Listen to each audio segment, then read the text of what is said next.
Hai semuanya, aku baca dulu email dari Putri ya. Ini cerita dari akun agrpuputagr@gmail.com. Maaf ya kalau salah nyebut. Kita simak ceritanya teman-teman. Let's go. Kenalin kasih, namaku Putri. Aku akan menceritakan suatu kisah yang dialami oleh keponakanku yang bernama Dita yang baru berusia 8 tahun. Keponakanku yang satu ini adalah anak yang bisa melihat makhluk halus yang memiliki indera keenam, atau sebut saja dengan anak indigo. Ditambah lagi ayahnya yang bekerja sebagai seorang tukang gali kubur. Aku lumayan dekat dengan Dita karena dia orang yang kadang suka menyendiri dengan alasan tertentu.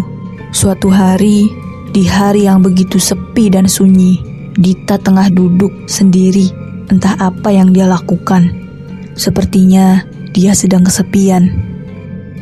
Melihat hal ini, sang ayah merasa kasihan, sehingga mengajak anak kesayangannya tersebut untuk ikut mengubur jenazah malam itu.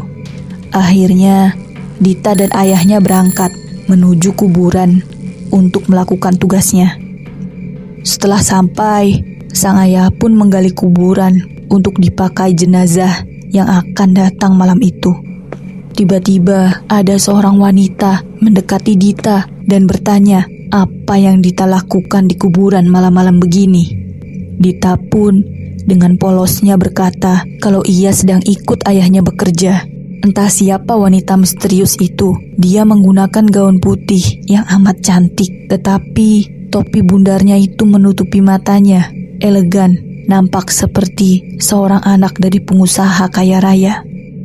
Wanita itu mengajak Dita ke sebuah tempat yang menyenangkan. Kebosanan Dita yang sudah tak tertahankan, akhirnya Dita memutuskan untuk ikut wanita itu.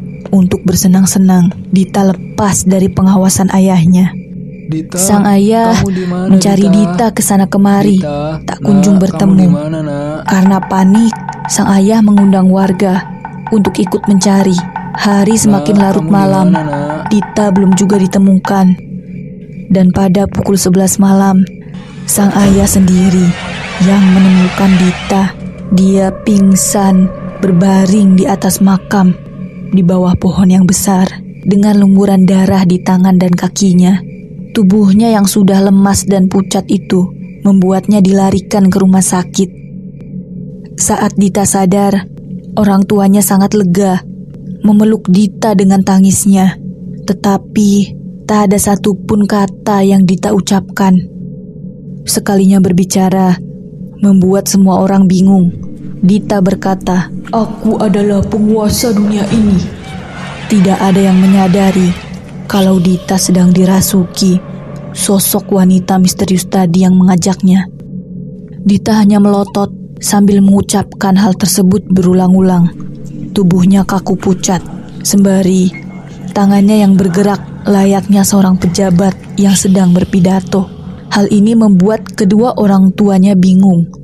Mereka pun memanggil dokter dan meminta untuk membawa pulang Dita. Kedua orang tuanya akan merawat Dita sendiri di rumah. Dokter menyetujuinya karena tidak ada diagnosa penyakit apapun. Mereka menggunakan mobil untuk pulang. Saat di perjalanan, Dita masih saja aneh dengan meronta-ronta. Matanya berubah menjadi hitam kelam. Kedua orang tuanya pun sudah langsung bisa menebak kalau Dita sedang kerasukan. Saat itu sang supir terkejut dan membuat mereka masuk ke dalam jurang.